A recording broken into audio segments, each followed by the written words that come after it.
Ladies and gentlemen, welcome to International Affairs Broadcasting live from the Dhaka's Gulshan studio. Of course, my name is Shamsul Alam Pantho. As I bring you the updated stories regarding this war that is happening for the last 20 days in the Middle East, also known as West Asia. Before I begin today's discussion, I want to introduce all my panel. In the studio, we have Advocate Mohsen Rashid, the senior jurist of the Supreme Court of Bangladesh. I welcome you once more onto the program. Alongside, we will have Norman Floyd Barnes joining us in the discussion from Washington District of Columbia. I welcome him on as well. There has been a news that has said the South Pars gas field, the strategy has moved away from the Karg island, which belongs to Iran, and now it is on to the South Pars gas field, which is neighboring the north coast of Qatar. Of course, it came under attack by Israeli airstrikes. However, it has been told by US President Donald Trump that any kind of attack towards Qatar and the US will be seen blowing up this natural gas field. To what I understand is very vast and probably the largest oil gas reserve that we have seen. I want to begin with Norman Floyd Barnes. What are the updates that you have that you may share with our viewers here at home? Norman. Yes, thank you. Good morning. The latest updates is basically President Trump has threatened to blow up Iran's largest gas field if additional attacks continue with Qatar. Qatar was attacked by the Israelis. Their oil field was attacked, which the information I'm getting is that the president has stated that he had no knowledge of the Israelis' planned attack, but information contrary to that is that he was briefed on it before and decided not to participate in the process. However, as a result of that attack, Iran attacked Qatar. And so now the president and the administration is threatening to have a massive attack of the world's largest liquefied gas facility, and that will have a devastating global effect on the price of oil, the price of gas, the price of everything else.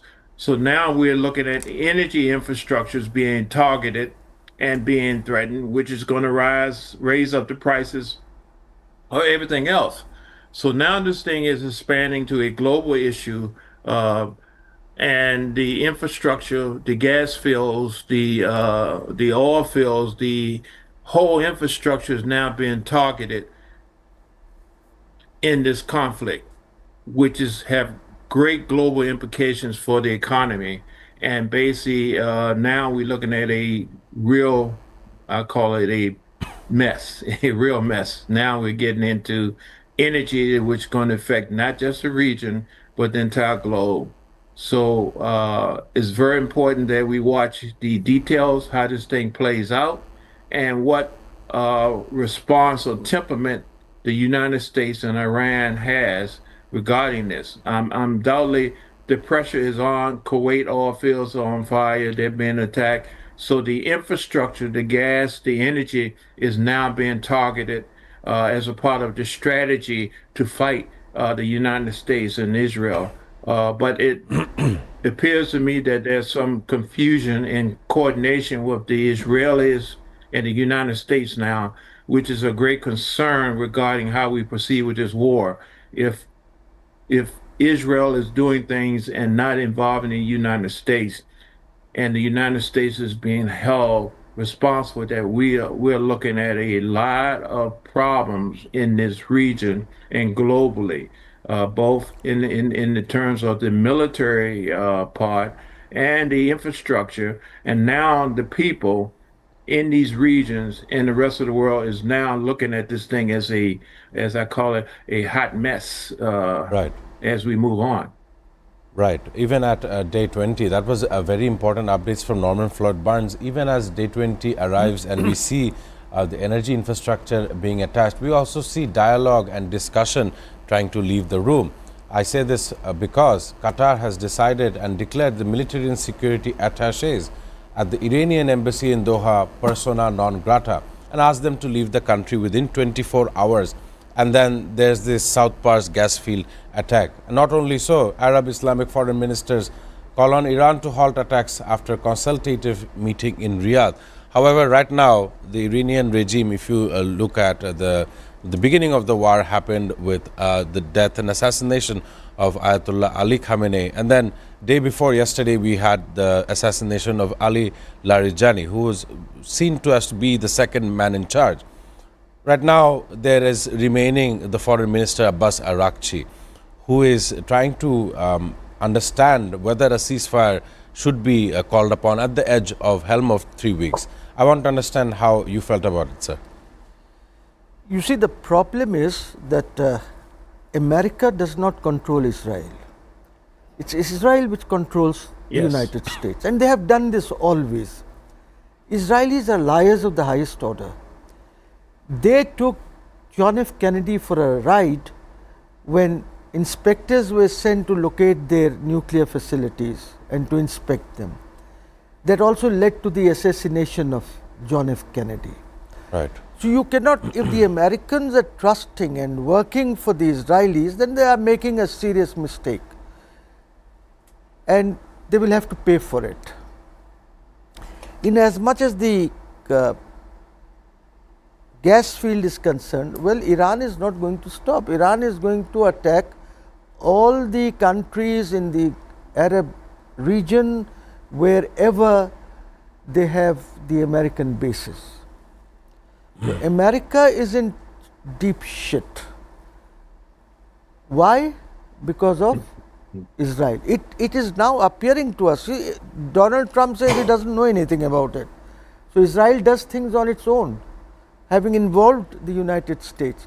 But the blame will go to the United States. They will have to shoulder all the blame for whatever is happening, say the energy problems, the global inflation that will take place and so on and so forth. Who takes this responsibility? The Trump administration. And we saw the counterterrorism guy resign, you see, because he knows what is actually going on. So I think if you can get a ceasefire, then it will be very difficult to have it as long as Donald Trump is in charge of the administration. So I think one or two things can be done. One is, I understand Congress is having discussions amongst themselves, the Democrats and the Republicans, to use the 25th Amendment to the Constitution and see if they can him out. Because the Vice President essentially is a person who does not want war. So if they can get Trump out, or maybe send him to some asylum or somewhere so that he can get his head treated properly. He's got some mental problems. So then I think we can have a ceasefire. But with Trump still in power, it will be very difficult. So I think the Congress will act the soonest to save the global economic situation. Otherwise, everything will be in a mess and the Americans will have to shoulder the brunt of it. Of course. Inflation is on the rise in America. The grocery bills are going up. I mean, how long can you keep the fuel prices under control? For one thing, that Trump needs to be removed by the US citizens because he's been taken for right. He was a no-war president. That was his commitment. And he has gone against all the commitments that he had made.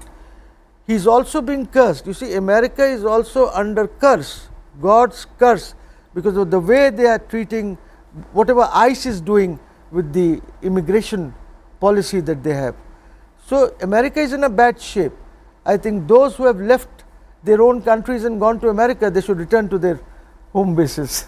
Very important, eye-opening statements from Advocate Mohsen Rashid. I understand this is a very trying time for the world. As we proceed on to this weekend with the Eid holidays, this war started in the middle of Eid, and that is a Muslim holiday that we shall be celebrating this weekend. However, I want to focus on what the allied nations to Iran is saying. Donald Trump, the US president, was set to meet Xi Jinping of China. However, Chinese counterpart has postponed the meeting.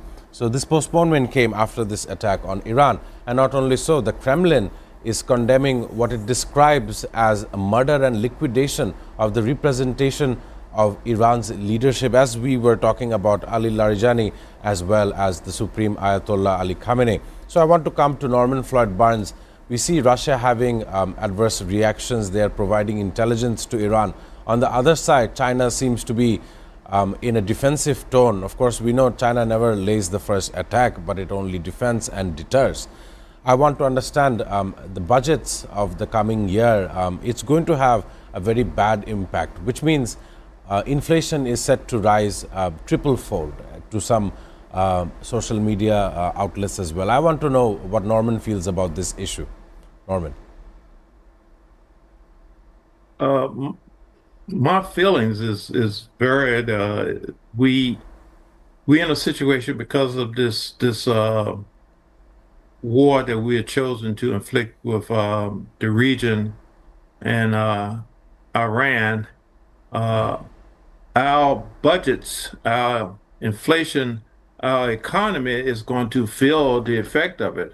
The president has mentioned that the United States citizens can shoulder this burden, but most of the United States, I said 99% of the United States citizens are not in a financial situation like the president is.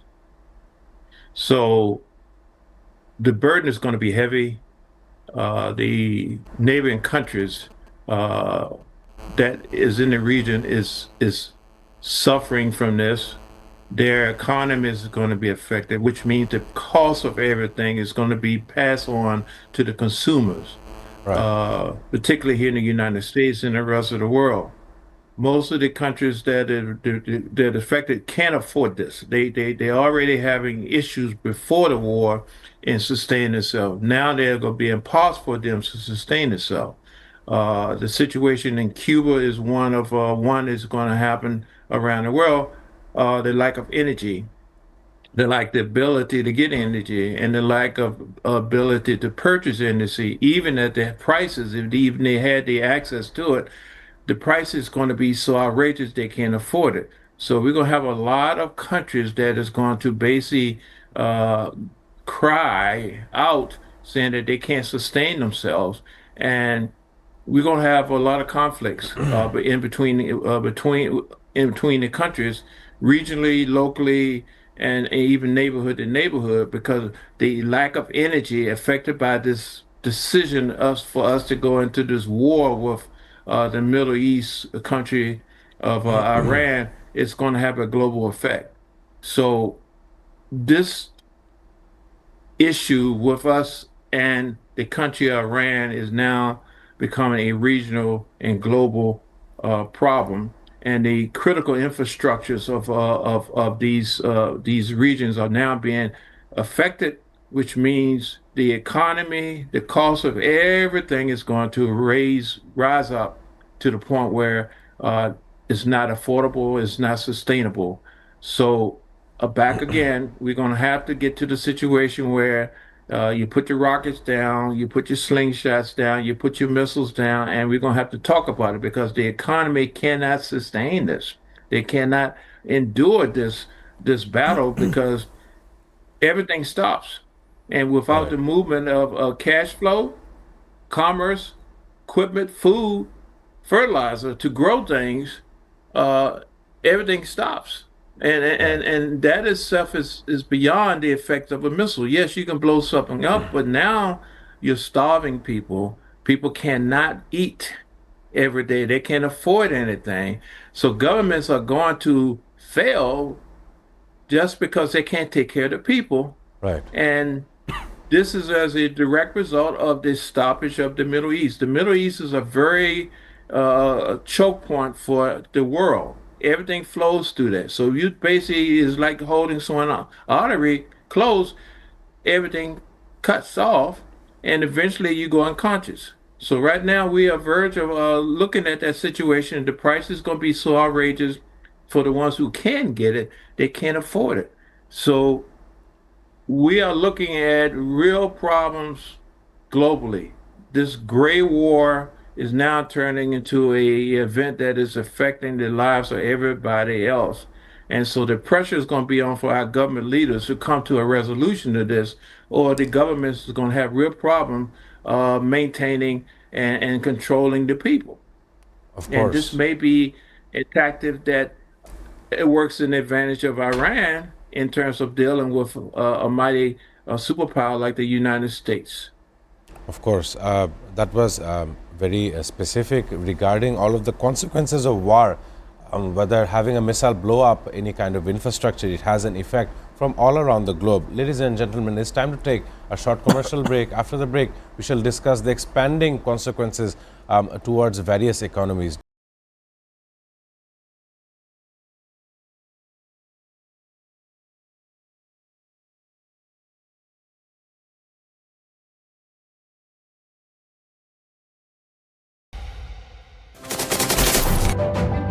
Hello and welcome to International Affairs, and my name is Shamsul Alam Pantha. I don't see an easy resolution to this because every slight deviation from the plan, opening an open war conflict with them. Testing nuclear missiles. Russia's announcement of these supposedly successful testing. Special and exclusive footage that is being played on SATV screen.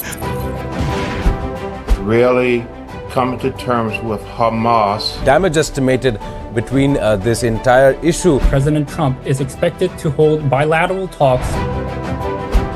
Preserving biodiversity and tackling climate change. We cannot protect the planet before we negotiate peace. Where is it going? Is it understanding the needs of its people before the needs of this global world? For China to come to agreement, they will face better projects. With President Xi of China and President Lee of South Korea. Trump's White House that is in favor of these things. simply not enough action being taken to address the problem of fossil fuels. What their plan initially is towards the Caribbean, a place that has been met with two types of disasters. Bangladeshi students at the same level of opportunity internationally and domestically. International Affairs. Watch every Sunday to Thursday at 2 p.m. only on SATV and SATV Digital. Hello and welcome to International Affairs, and my name is Shamsul Alam Pantha. I don't see an easy resolution to this because every slight deviation from the plan, Opening an open war conflict with them. Testing nuclear missiles. Russia's announcement of these supposedly successful testing. Special and exclusive footage that is being played on SATV screen. really coming to terms with Hamas. Damage estimated between this entire issue. President Trump is expected to hold bilateral talks. Preserving biodiversity and tackling climate change. We cannot protect the planet before we negotiate peace. Where is it going? Is it understanding the needs of its people before the needs of this global world? For China to come to agreement, they will face better projects. With President Xi of China and President Lee of South Korea. Trump's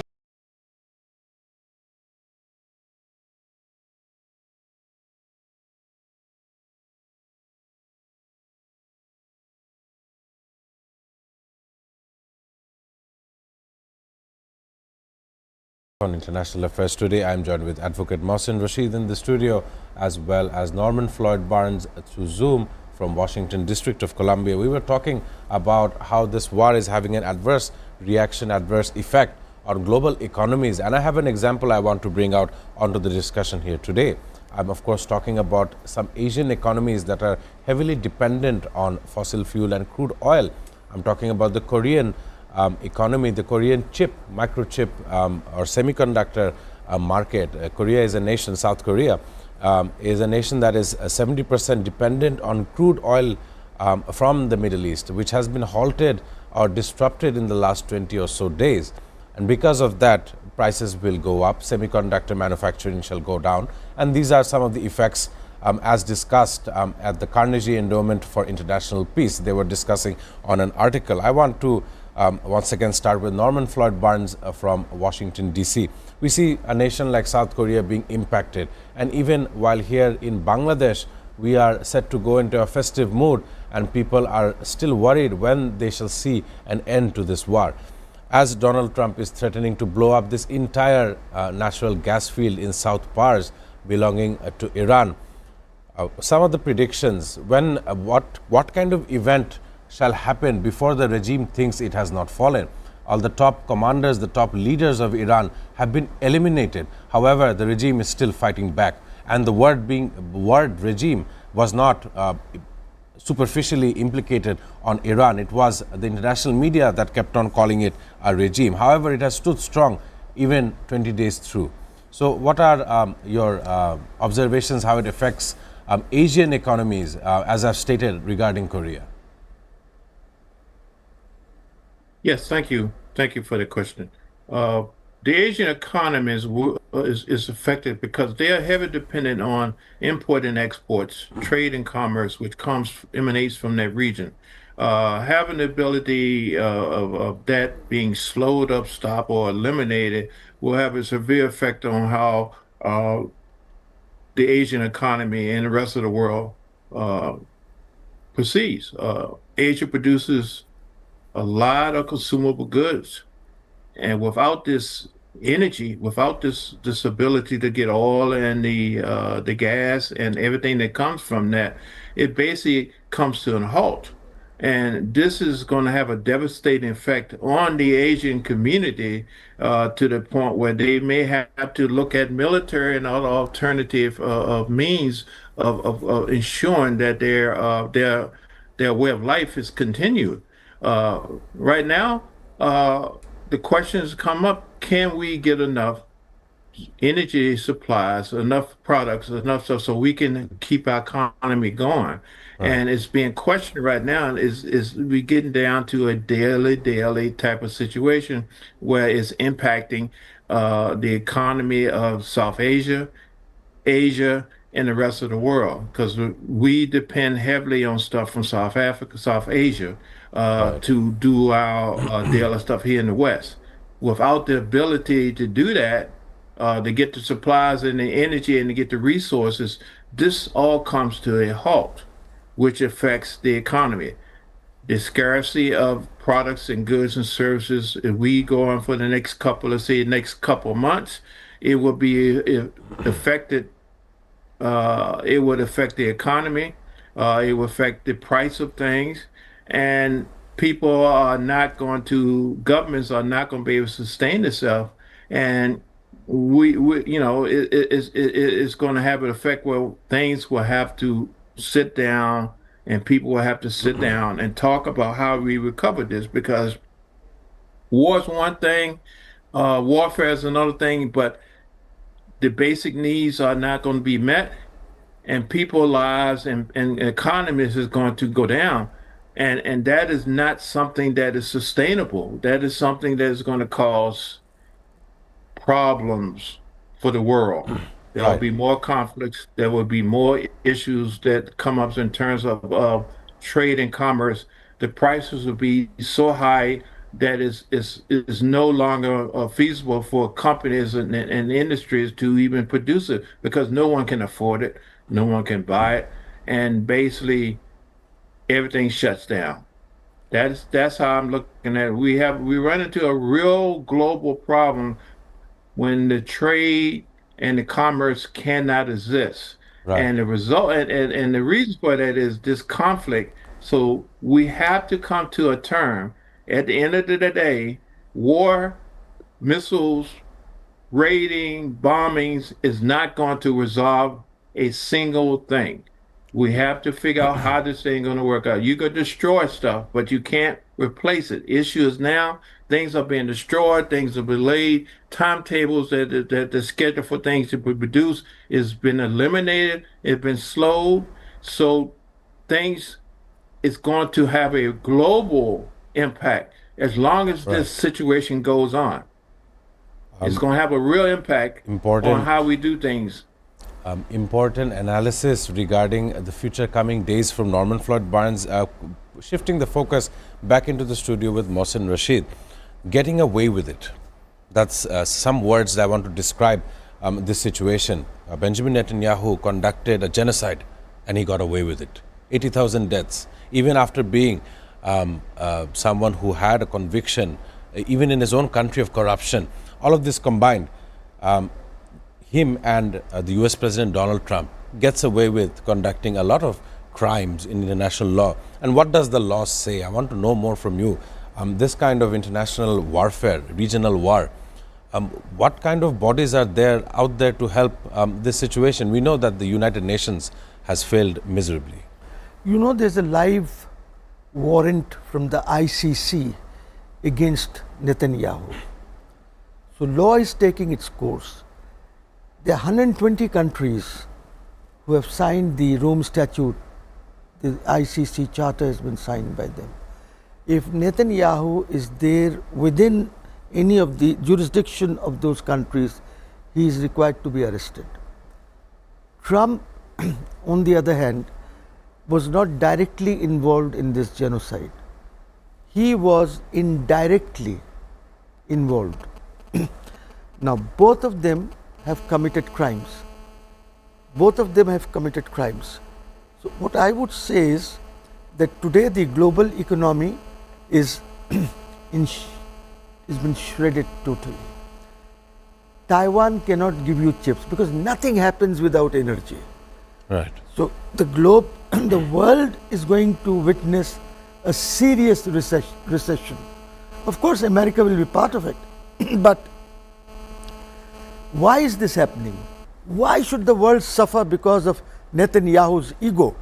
And why should Trump massage his ego and bring the entire global economy to tatters? So we are in a very bad shape. I think it's time that we must end this war. And you see, Russia will not come in to end this war. China will not come in. It is like we ended the Vietnam War with the people of the United States all got onto the streets to do it. I think that is what we need. We need the American people out on the streets to stop this war. Otherwise, they will suffer the most. Of course. A very important statement at the end regarding the American people. Of course, in many situations in America, whether regarding it be a killing of their own very citizens, people do come out in the streets, and there has been the No Kings protest. So you are not wrong in saying that the people must be united in this uncertain time in which we see the United States taking action and having a say in foreign wars. Of course, that it was not the campaign promise of Donald Trump in his second time as the President of the United States. It has been a very lovely discussion with both gentlemen here today. I must thank Advocate Mohsen Rashid for your valuable insight and contribution to this program, as well as Norman Floyd Barnes, who has been joining us on this broadcast almost every day. But before I can finish the program, I want to wish all our viewers, all our friends, all the producing team, and everyone who has been supportive to International Affairs a warm Eid Mubarak. I hope you all have enough time to celebrate with your families, and of course there has been 7 days of a governmental vacation. I hope all of your vacations go safe and smooth. With that being said, I'm signing off on International Affairs.